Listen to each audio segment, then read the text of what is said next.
자, 역사를 가장 역사답게 가르친다고 자부하는 황현필입니다. 소현세자가 죽었습니다. 그의 동생은 복림대군이었습니다. 복림대군 역시 모나지 않았습니다. 소현세자와 함께 8년 혹은 9년 동안의 심양 생활에 복림대군이 욕 얻어먹을 만한 기록적으로 남아있는 내용은 분명히 없었습니다. 심양 생활에도 복림대군 역시 검소했습니다. 물론 모든 시선의 초점은 세자에게 맞춰져 있었겠지만 복림대군은 그런 형에게 시기 질투도 전혀 느끼지 않았습니다. 그리고 형이 청나라 군대와 함께 북경 점령 그 전쟁을 치러야 된다라고 하니 차라리 내가 우리 형님을 대신해서 가겠다라고 형의 보호자 혹은 형의 경호관 역할까지 자처하고 나섰던 인물이 복림대군입니다. 복림대군 역시 조선으로 돌아온다라고 하니 복림대군과 친하게 지냈던 청나라 고위 관료들이 복림대군에게 귀한 진귀한 물건들을 선물로 주니 나는 그 물건 대신 조선인 포로들을 조선으로 함께 데려가고 싶다라고 이야기했던 걸로도 유명합니다.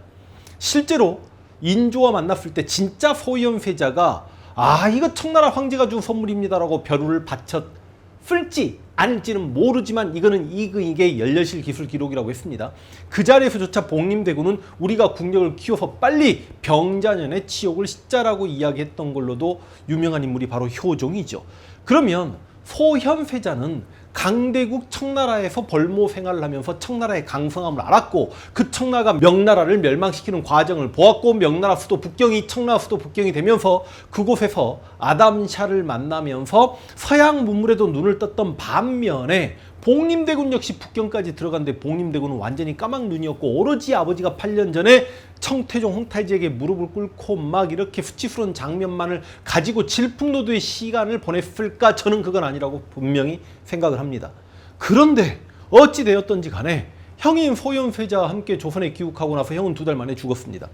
복림대군이 진짜 그 상황을 다 겪었기 때문에 우리 아버지가 내 형을 죽였다 이런 생각을 했을지 아니면 형이 정말 병사라고 생각했을지 그것도 역시 복림대군만 안다라고 생각을 합니다. 그런데 복림대군이 몸이 아팠을 때 아버지 인조가 어이를 불러서 침을 놓게 해달라고 할 때 그 침을 안 맞겠다 감기 다 나았다라고 이야기하면서 그 침을 거부한 걸로 보아 형이 저 돌팔이 의사 이 형에게 침을 맞고 죽었다라고 분명히 생각은 하고 있었던 것 같습니다. 어찌 되었든지 간에 인조는 소현세자를 그렇게 죽였고 주변의 모든 관료들이 소현세자 큰아들 원손에게 나중에 세손 자리를 주고 왕자를 물려줘야 된다라고 했습니다만 인조는 이때만큼은 정말 강력한 왕권을 행사하면서 복림대군에게 세자 자리를 주었습니다. 자, 세자 자리를 한 번도 욕심내지 않았던 복림대군이 벌모 생활을 끝내고 조선에 돌아오자마자 세자가 됩니다. 세자가 되면서 복림대군은 즐겨 마셨던 술을 끊습니다. 그리고 학업에 열중합니다. 세자로서 혹여나 책망받을 만한 행동을 해서는 안 되겠다라고 하면서 상당히 몸조심을 합니다. 그리고 소현세자가 죽고 나서 4년 후에 인조가 죽게 되면서 효종은 조선의 17대 군주로 등극을 하게 됩니다. 효종의 가장 큰 컴플렉스는 뭐였겠습니까? 원래 자신은 왕이 될 수 없는 사람이었다. 형이었던 세자가 있었고 그 세자의 아들 원손이 있었음에도 내가 왕을 했던 부분에 대해서 상당한 컴플렉스를 가지고 있었고 실제로 제2기간 10년 동안에도 효종은 이 컴플렉스를 극복하기 쉽지 않았던 것 같습니다. 왜냐? 이게 2차례 양난이 끝나고 나서 그 유학자들의 무능함이 양난을 통해서 보여졌잖아요. 그러면 유학자들이 야 이거 성리학 문제 있구나. 성리학 가지고 나라 부국강병하는 것도 문제가 있고 성리학 가지고 다른 나라와 경쟁하는 것도 문제가 있구나. 그런 식으로 성리학을 조금 배척하고 조금 더 실사구시적인 학문을 생각했던 게 아니라 이 조선의 사대부들은 양난을 거치면서 여러 가지 사회 시스템이 붕괴되고 유교적 질서가 해이해져 가니 이걸 다시 양난 이전으로 돌려야 되겠다는 아주 이상하게 잘못된 생각을 하게 되면서 예학에 치우치게 됩니다. 상장제례에 관련된 학문에 완전히 퐁당 빠져버립니다.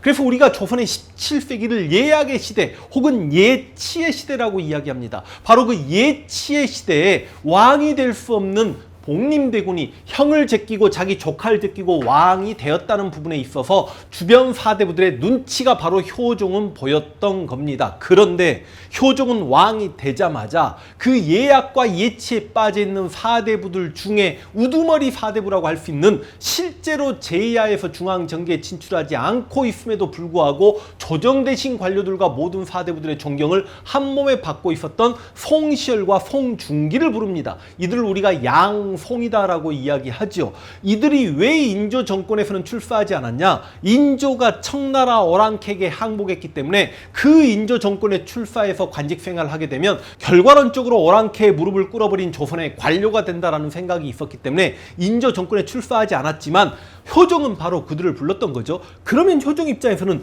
바로 그들이 자신의 왕통을 인정해 주지 않고 있는 살림들이고 사대부들임에도 불구하고 그들을 불러들임으로 인해서 그들이 자기 밑에서 관직 생활을 함으로 인해서 자신의 정통성을 극복하려고 했던 측면이 있었다.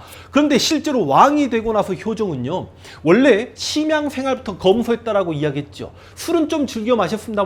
진짜로 세자가 되고 술을 딱 끊어버리더니 죽을 때까지 술을 입에도 대지 않습니다. 그러니까 음주 가무를 전혀 하지 않고 굉장히 검소한 삶을 삽니다. 창덕궁 후원에 진짜 풍악소리 한 번이 울리지 않습니다. 그리고 여색을 멀리합니다.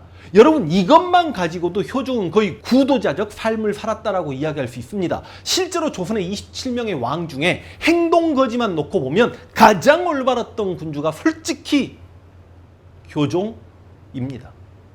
그리고 한편으로는 경연도 열심히 합니다. 경연은 뭐죠? 아니, 성리학자들과 학문적 토론을 하는 건데 그 청나라의 강성함을 보았고 청나라는 성리학이 뭔지도 모릅니다. 그 성리학에 대해서 완전히 하얀 도화지였던 청나라가 명나라를 멸망시키고 그들을 지배해가는 과정을 보았음에도 불구하고 효종은 여전히 경연에 충실합니다. 이게 좀 안타깝긴 하지만 바로 그 성리학자들로부터 정통성을 인정받고 싶었던 것 같습니다. 그리고 실제로 효종 때는 반란 사건도 많지 않았습니다.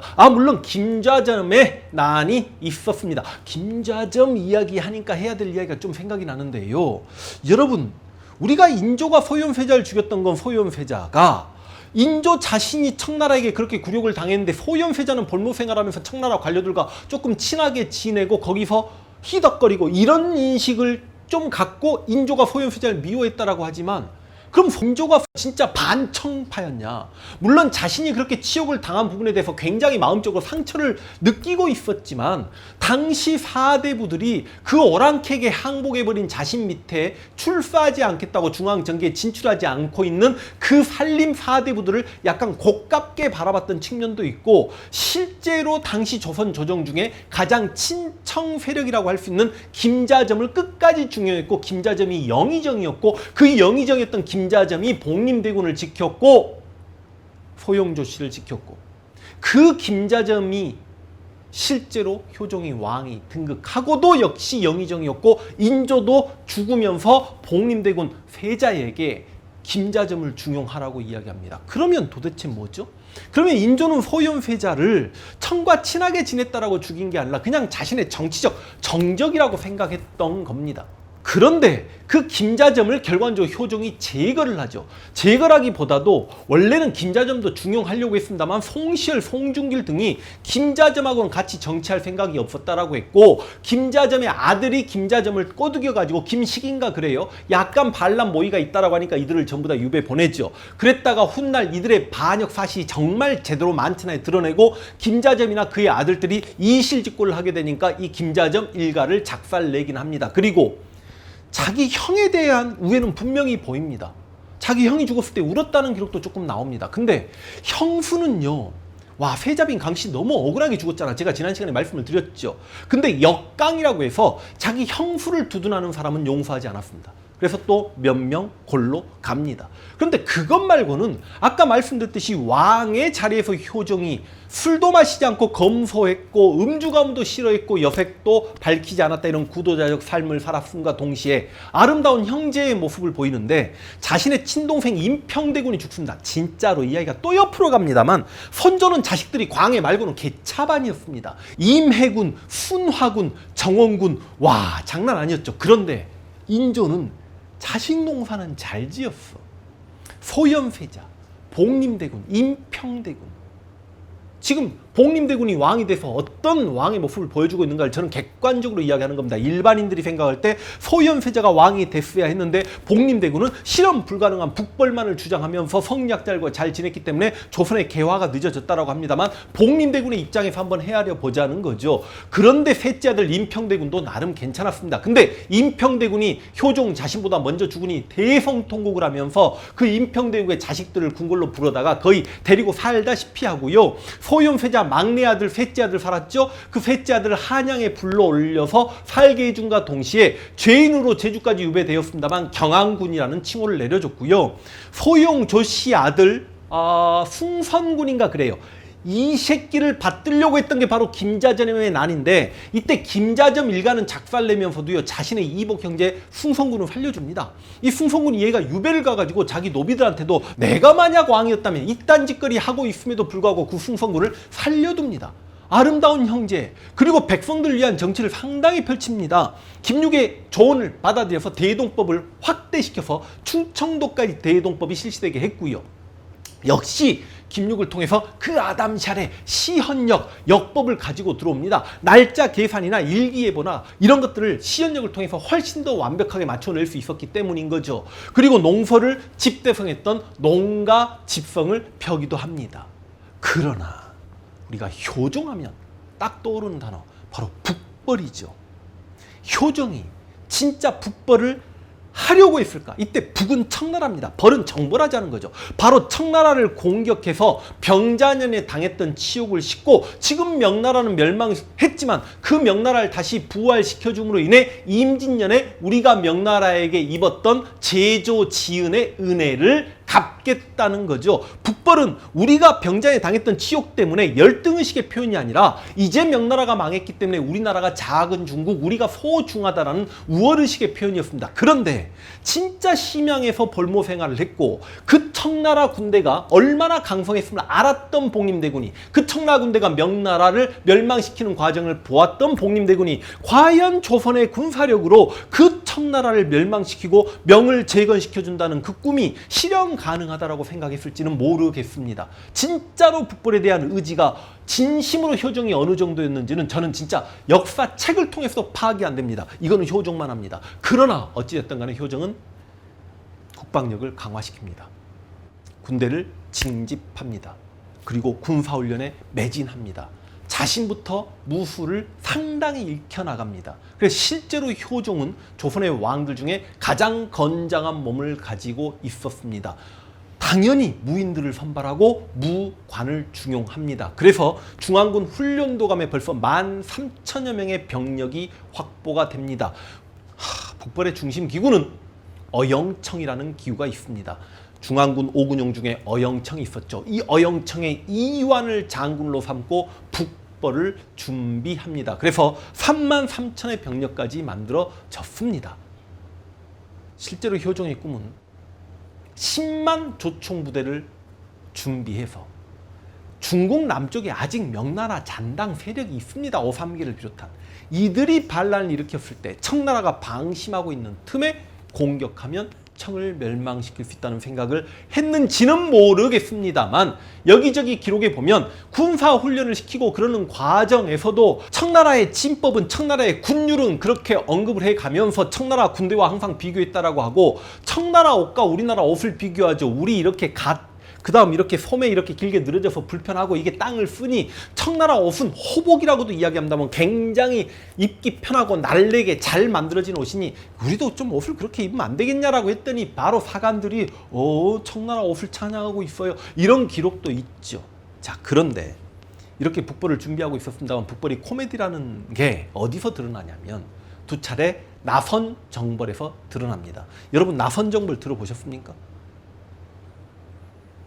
1654년과 58년 두 차례 변급과 신유가 조총부대를 이끌고 만주도 아닙니다. 저 위에 시베리아까지 올라갑니다. 왜 당시 러시아 세력이 표트르 대제 들어보셨는지요? 그 러시아 세력이 벌써 시베리아를 타고 넘어오니까 청나라와 대립하는 과정에서 실제로 청나라가 러시아를 전투에서 승리하거든요. 그래서 막 네르친스크 조약 이런 걸 체결하는데 당시 조선의 조총부대가 2차례 파병되었다는 거죠. 그런데 이게 다 효종 때라는 거야.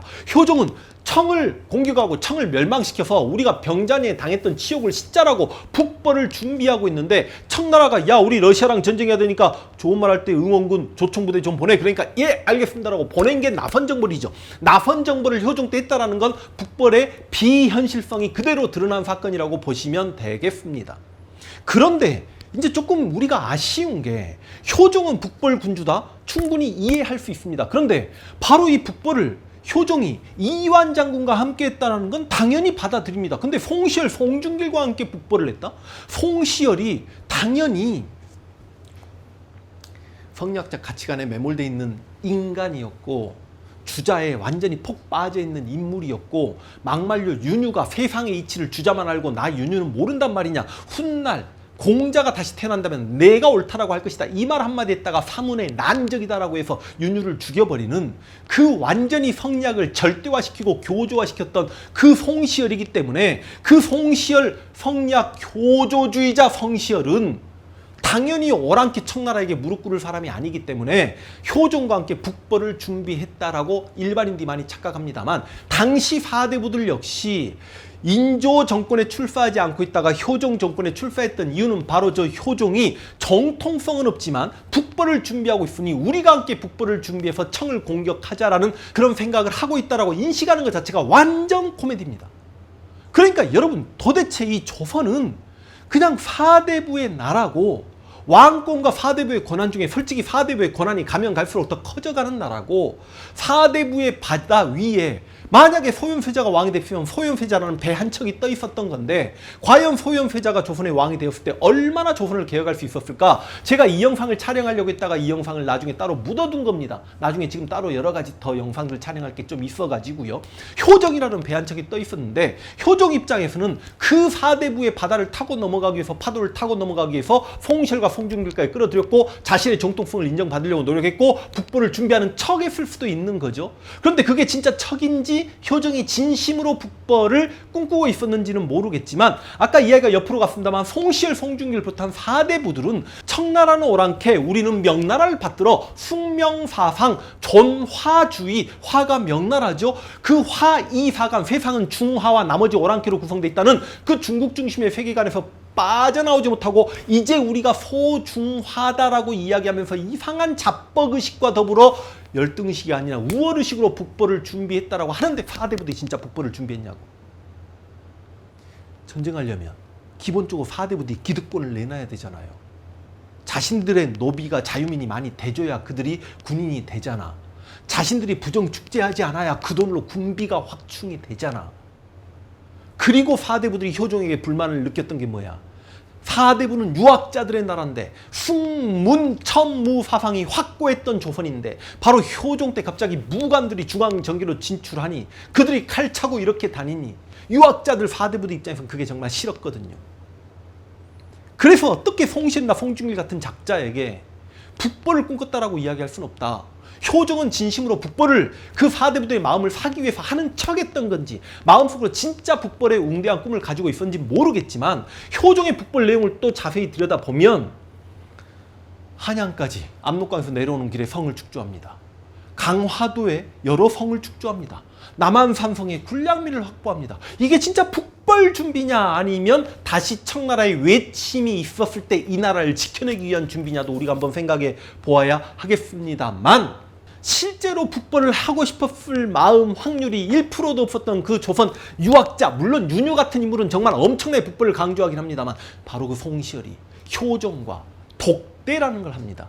실은 조선란 나라에서는 왕이 관료들을 만날 때 사관들이 왕과 관료들의 대화를 다 기록을 합니다만 왕이 그 사관들과 다른 관료들을 다 보내고 실제로 관료와 비밀 대화를 나누는데 실은 조선 초기에도 그런 경우가 몇 번 있었습니다만 조선 후기의 독대는 진짜 딱 2번입니다. 그게 바로 효종과 송시열의 기해 독대고 숙종과 이점의 정유 독대라는 게 있습니다. 그런데 바로 이 송시열과 효종의 기해 독대에서 무슨 이야기를 했을까요?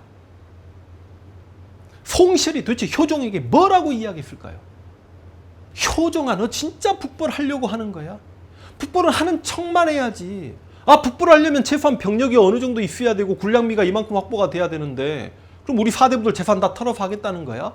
사대부들 예우는 지켜줘야지. 설마 사대부들까지 징집하겠다는 거야? 하는 척만 해. 너 계속 북벌 준비하다가는 진짜 이거 왕 너 정통성 문제 있잖아. 내가 그냥 딱 까놓고 이야기하는 건데 북벌 준비하는 척만 하고 그냥 네 정통성 우리가 입 다물어 줄 테니까 너는 그냥 나라 내치만 신경 쓰고 사대부들 계속 예우해주면 돼. 이런 이야기까지 했을 수 있다라고 저는 생각을 합니다. 그리고 그 송시열과 효종의 독대가 있고 나서 2달 후에 효종이 죽어요. 그 건강하던 효종이 죽어. 얼마나 건강하다가 갑자기 죽었으면 효종의 관을 썼는데 효종의 이 가슴팍이랑 이 어깨가 얼마나 우람하고 그랬으면 관에다 들어가지 않아서 관의 나무를 연결해서 급히 효종을 땅에 묻었다라는 이야기가 나돌 정도입니다. 이야기가 아니죠. 이건 팩트입니다. 효종의 얼굴에 종기가 났어. 이 종기를 침을 놨는데 과다출혈로 효종이 31살의 왕이 됐다가 41살에 죽어버립니다. 아, 좀 아쉽습니다. 그러니까 효종이 백성들을 위한 정치도 어떻게 펼쳤냐면 지방간을 파견할 때도 모든 지방간의 얼굴을 자신이 보고 내려보냅니다. 그리고 암행어사를 가장 잘 활용했던 왕이 효종입니다. 그래서 병자호란 이후에 인조가 죽고 10년간 조선이 급격하게 안정사회로 접어들 수 있었던 건 저는 효종 덕이었다고 생각합니다. 소현세자가 조선의 군주가 되지 못했던 점은 이래저래 너무너무 아쉽지만 차선책으로 그래도 효종 같은 군주가 있었는데 북벌이 실제 효종의 웅대한 꿈이었는지 아니면 사대부들에게 정통성을 얻고자 하는 제스처였는지 모르겠지만 백성들을 위한 정치, 왕으로서 정말 올바른 자세를 보여준 효종이 역시 10년 만에 그렇게 갑자기 타계해버린 부분에 대해서 조선 후기 안타까움 중에 하나다라는 말씀 드리면서 오늘 강의 마무리할 수 있도록 하겠습니다.